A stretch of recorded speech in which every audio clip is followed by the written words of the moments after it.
Bonjour à toutes et à tous, bienvenue sur la chaîne des leaders Go 221, conférence sur les 50 ans de la CEDEAO, songer ou périr.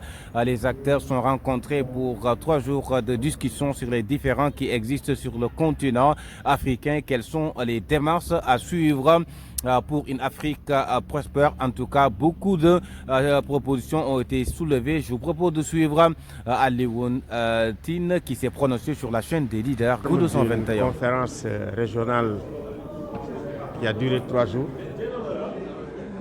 3 jours intenses de discussion entre les organisations de la société civile de la région pour évaluer les forces, les faiblesses et les perspectives pour la CEDEAO.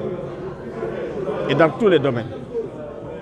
Et il me semble que ce qui ressort, si nous voulons reconstruire une CEDEAO rénovée, c'est d'abord l'unité.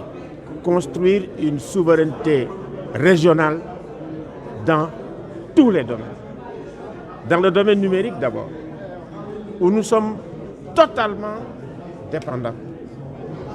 Dans le domaine de la communication, où la CEDEAO est très faible. Dans un contexte de guerre cognitive et de guerre de la communication qui a déjà provoqué la dislocation de la CEDEAO. Il faut que la CEDEAO reprenne en main sa communication. La souveraineté sécuritaire, c'est extrêmement important parce que nous fonctionnons pratiquement sur la base de la préférence nationale en matière de sécurité, sur la base de la souveraineté nationale en matière de sécurité. Or, la crise, elle est régionale. C'est une crise qui frappe tous les pays et qui appelle une réponse régionale, une réponse coordonnée dans tous les domaines.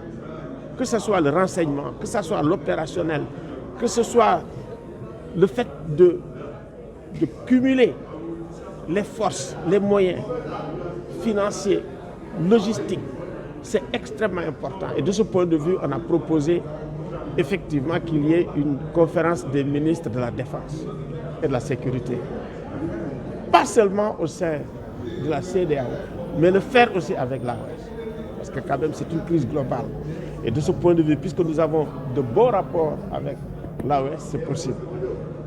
Mais également l'intégration économique et monétaire, la liberté d'entreprendre, la circulation des biens et des personnes avec trop d'obstacles, surtout aux frontières.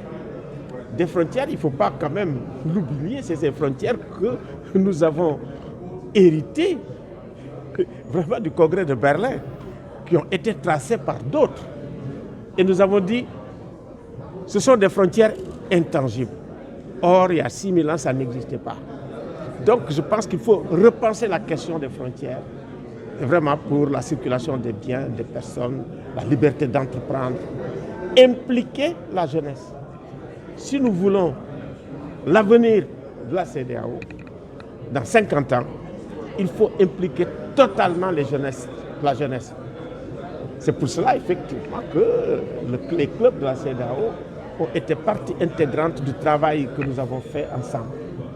Et saluer la participation de nos partenaires, Wademos, Tournons la page, Africtiviste, Trust Africa, et puis Action Aid. Vraiment, on a beaucoup et bien travaillé ensemble. Maintenant, nous sommes en train de réfléchir sur un plan d'action que nous devons faire pour la suite.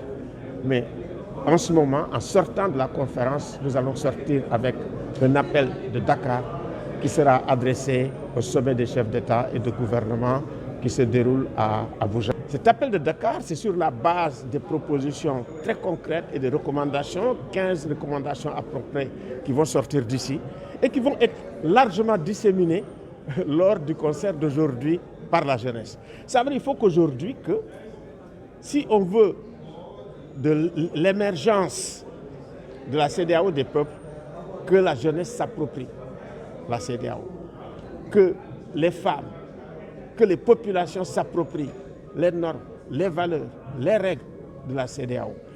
Et vraiment, arrêter d'avoir une CEDEAO des technocrates, des chefs d'État, mais effectivement arriver à une osmose entre les dirigeants et les dirigés.